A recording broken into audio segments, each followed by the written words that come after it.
interesting because you said you shot this on 35, but what you didn't say was that this is the first time you shot on 35. Why did you decide this was the time? Is this like you see an endangered species and you just want to pet it one time? Yeah, I just did another movie that I shot on 35. Well, a couple reasons. I mean, definitely the soon-to-be extinct format is a draw to me, but I think, you know, in the kind of 10 years that I've been making movies, I think I started out in the hyper-naturalistic zone, kind of moving as far away from film grammar as I could possibly get. And, you know, my early movies, I was more interested in those looking and feeling like reality TV or YouTube videos or something like that. I was, you know, sort of very aggressively unlearning everything that I had learned in film school. And I think sort of over the course of doing it, I've just been pulled closer and closer to like the history of like film grammar and texture and technique and all of that stuff, mostly because I started to paint myself into a corner. I mean, there's only so close a movie can get to reality, and it's never going to get there. It's always going to be a movie. And so sort of, you know, sort of like running in as far as I could in that direction, I kind of hit a wall where I was like, what am I hoping to achieve here? Like I'm, other than putting on a play or something like that, like how close am I going to get to reality if that's sort of the goal? And then I got like reinterested in artifice, in sort of making a movie. And with this one, you know, I mean, shooting on 35 millimeter and kind of lighting it like a movie was sort of part of the fun. And then the performances can be naturalistic and we can kind of live in that space, but I wanted the thing to feel in the way that it moved like, you know, like a capital M movie. Well, it's funny that you know, this does look like a movie and it's lit like a movie, but you've kind of, at the same time, with the performances and the story, for lack of a better word, you've gone sort of back to your roots and made it a little more free-flowing and I mean, you always go improv, but I mean, this in particular seems that way. Was that and I remember actually seeing you at the party after the premiere at Sundance, and I said, wow, this felt like one of your like older films, and you said, yeah, plot is my enemy. And I thought that was really funny, because that's you've said variations of that over the years. Yeah. Is that? Yeah, I'm never that interested in it. I mean, I think at this point right now, what I'm trying to figure out is like how much of it is necessary to kind of keep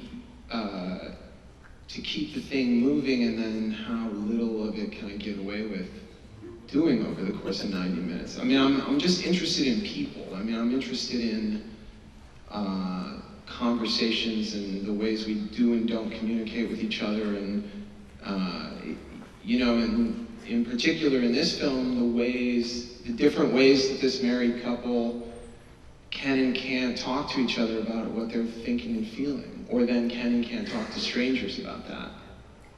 And yeah, it was kind of fun to like make a movie, something that looked and felt like a movie, and then sort of subverted that in the ways that I'm interested in, rather than just like in every way across the board. Now, you have Jake Johnson, that obviously is listed, who you've worked with before, is listed as a co-writer.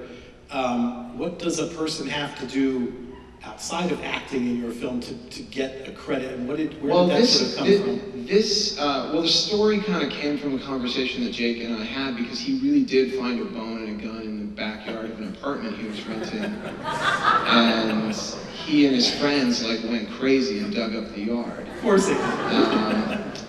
And I thought that was, I mean, for me, like that was just a really interesting way to getting into talking about like the also upcoming extinction of masculinity, of a certain kind of like macho man that is just not very necessary anymore, but it's still holding on for dear life.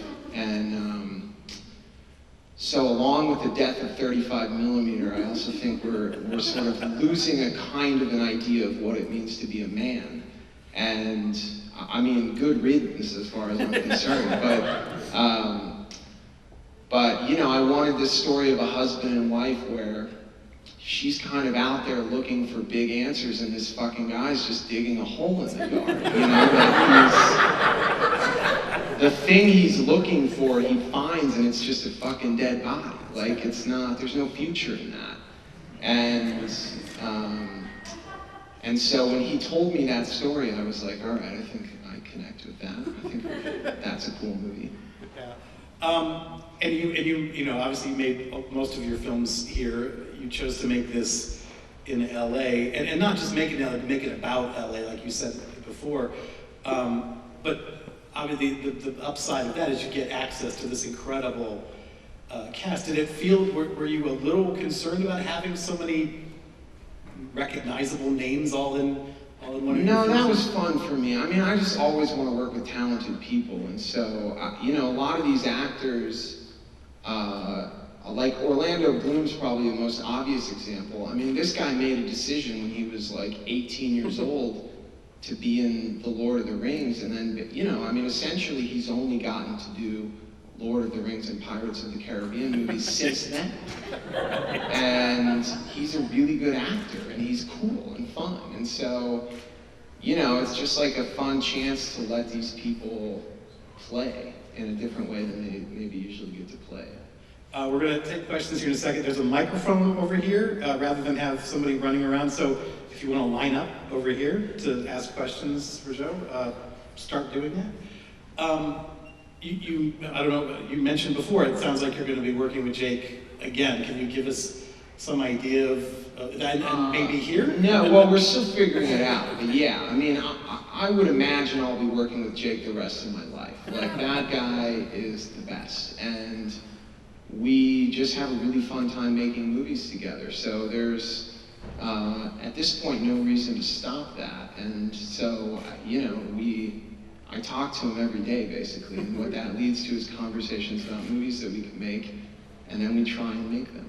It's funny, he was here, I think it was last year promoting another film he was in, but I spent most of the time talking about this, and I had not seen it yet, but I know how much he loves working with you, and just to hear him talk so passionately about the stuff you guys have done together, he was certainly more passionate than the movie he was there to promote, so, let's be cops. Okay, so yeah, first question, sir. Hey, how's it going? Great movie. Thanks. Good use of Uber drivers too. That's pretty cool to see. Yeah, thanks, man. Yeah. I mean, that's how people get around. I know. But I hadn't seen it in a movie before, so. So my question's about the music. It's like really intense and dramatic. What were your like decision-making choices as long as the music were? If you could talk about that. Well, you know, I like have had an interesting relationship with music. I've never really done a score like this. That's like a score, Yeah. and it sort of went hand in hand with the desire to have this thing look and feel like a movie, and it was really fun. I worked with this composer Dan Romer who did Beasts of the Southern Wild, and we went through a lot of iterations. It was more complicated than I suspected it would be. There was almost an entire version of the score that we then threw out and started from scratch, and really were sort of looking for the right sounds, and the kind of influences ranged from like Vangelis synthy sort of scores from the 70s and 80s to like Tom Waitsy kind of percussive, like weird clicky clacky kind of organic bone sounds and things like that. And I think we were trying to strike a balance between like an earthy organic feeling and a kind of more cosmic search, and figuring out like where we could find a happy medium there. Yeah. At the end there, I was like, this is like The Shining. Like, this is creepy. Like this Yeah. has to change that. Yeah. Yeah, I mean, I pretty much think all my films are horror films, but it's like the horror of attempting to be a human right now. Yeah. So it's It probably does make you inspired. feel tense, and it's unnerving, and you're not quite sure why, and you realize, oh, it's just the music is so counter and to what's being seen, but still has a tremendous. Your cinematographer is also Ben Richardson. Yeah. Is also did Beasts of the Southern Wild. Yeah. So, Yeah, you've worked with him before. But yeah, he shot my last couple. He shot Drinking Buddies and then Happy Christmas and this one. Yeah. Oh, he's terrific. Yes, sir. Hi. Well, first of all, I love the movie. I love how you play with your style. It sort of made it feel more movie-like. I just kind of want to ask, why did you go through with this script and make that decision to make this feel more like a movie than perhaps some of your other films? It sort of always did to me, I think. When Jake first started talking to me about this idea, there was something about it that felt cinematic in a particular kind of way. And I think, I make a lot of work, and in the attempt to sort of keep moving and keep it exciting, I think I'm looking, sort of always looking for ways to make that experience new. And so this subject matter is stuff that I've been making movies about since the very beginning, and I think I'm in a constant sort of search to figure out what the right format or frame is to have these kinds of conversations about relationships and marriage and parenthood and things like that. And so I'm just trying things out. I mean, I'm in my early 30s. I would like to still be making movies when I'm 90 years old. So I still feel very much like I'm in film school. It's just, I'm not hoping, I hope that you like the movies, but really I'm hoping to make really good movies 30 years from now. I'm just this is still my sketchbook. I'm just sort of figuring out what I want to do so that when I get on it, then I'll really make some good shit, So yeah, I'm just trying not to be afraid to try stuff or not to get so pinned down to one particular style or one particular feel that that's all I end up doing. Great, thank you. So you're saying next up is 3D IMAX? Is that for you? I mean, dude, I would love to make a 3D IMAX. You mentioned in the introduction, we'll get you in a sec, about Spielberg. I wanted to ask you, what specifically about which Spielberg era? Because there was a Close Encounters was the one we looked yeah. at a lot when we were. There's a lot of fun movement, camera movement here that actually I see that. I mean, I didn't see it the first time, but I saw it this time. But there was definitely a time when it was cool to hate Spielberg, and now I think people are kind of coming around and just seeing what a craftsman he is and what an artist he is. Yeah, he's a master of the form, for sure, man. That guy is as important as any filmmaker in the last 50 years, no doubt about it. And yeah, I definitely have it is within my personality to shit on somebody like Spielberg just because I'm into indie movies and I'm gonna go to film school and make indie movies and fuck Spielberg and that Hollywood bullshit. And then, you get older and you look at the guy's movies and you're like, fuck man, that is some elegant filmmaking. He really is doing an exceptional job communicating with the audience. And I want to be good at that. And so, it's really, it's just an attempt to grow up and to just keep, not to shut out any options. And, really in that quest to still be doing this a long time from now and hopefully continuing to get better at it. I sort of always thought of this thing, I think Digging for Fire, I think of more as a thriller. But in a 90s tradition of the thriller, the adult relationship thriller, right? And it's, this is in no way Basic Instinct or something like that, but... one thing The Red, Yeah, definitely. Yeah, a lot of this for me is about, and you'll definitely see this in my next movie, the one that I just shot that I'm editing now, the part of me has a very strong desire to reclaim certain pieces of the film form that have been lost into the realm of what we would consider cheesy, and sometimes that shit accidentally gets stuck in cheesy mode when I don't think it's cheesy. And like big red titles are one of those things for me. I think they're cool, but who would dare to put giant red title cards anymore? Because you're like, that's cheesy. That's like an old way that they used to do titles. And yeah, I think that mistakes are made sometimes, and we accidentally, like in the movie that I just shot, the zoom is one of the things that I'm attempting to reclaim from the realm of cheesy. Like, I get why people think it's cheesy. Often I do too. But it does a very specific thing psychologically, and the red titles did that to you too, right? Yeah. It sort of instantly places you in a very different kind of context. Yeah. And that's a sort of a shorthand that I think can be used well, but sparingly. I won't have bright red titles on the next movie. You gotta do it like every 5th movie. Thank you. We got time for 1 or 2 more. Just so you guys know, though, and we're going to do this with as many of the guests that we have as possible for the next week. Is Joe has agreed he's going to go into the new Music Box Lounge just off the box office and kind of hang there for a little while. If you guys want to talk to him a little less formally and buy him drinks and all that. Yeah, good if you're stuff. too shy to talk to me now. You don't like the idea of being in front of a microphone. All right. Last question.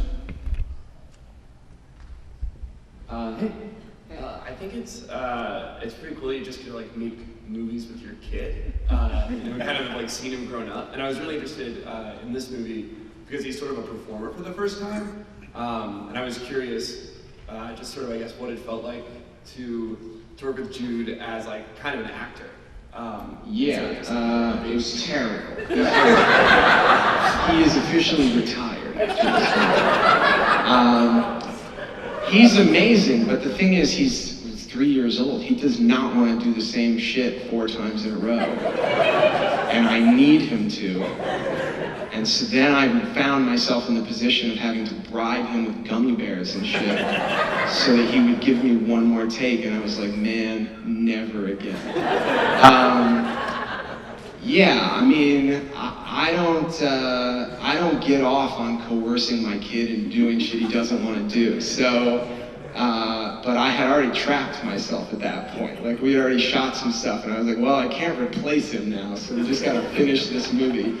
No, it's really fun. I mean, I'm happy to have the documentation of him. I mean, one of the things that I just realized as a dad is, like, especially with Happy Christmas, where he's doesn't have lines to say and is just kind of existing, it's like, you never really get in home movies or home, like, photos a sense of just your kid interacting with people, right? It's always very much like performing for the camera, or like waving to the camera, or posing, or things like that. So it's really cool to just have this footage of him, hitting a tennis ball with Jake, or, doing yoga with Ro and being unaware of the camera. So I'm really thrilled about that. But I think until he's old enough again to want to do it, to come to me and ask me to do it, I'll probably keep him on the sidelines now. But he's, it's like, my wife and I are both filmmakers. It's the family business. So the way I feel about it is, if we owned a restaurant or a flower shop or anything, he would, when he was old enough, come and work at the family business. So the family business happens to be movies. And so it's fun to have him around it. Like, I don't want it to be totally foreign to him, but until he's excited about it on his own, I don't want to like strong arm him anymore into having to like say lines. But he's pretty great. I mean, it's fun. It is fun to work with him, but all my like parental stuff kicks in, and my desire to protect him is stronger than my desire to make a movie. And so I'd rather just like have some fucking crazy like kid with showbiz parents who's like, make him do it again. And then I don't have to have any like ethical conflicts. like we said, like Brian said at the beginning, the film comes out in August, right? It does. I think it'll be here at the Music Box, and I think it'll open August 21st. That's what it's looking So you have that much time to tell the world, many times over, through any means you have at your disposal, to come see it. Joe, I don't think I'm understating to say it means the world to us that you are here today. Nice to and be you here. represent everything we love about Chicago filmmakers, our film community. So Swanberg, everybody. Thanks for saying Please join in the lounge if you want.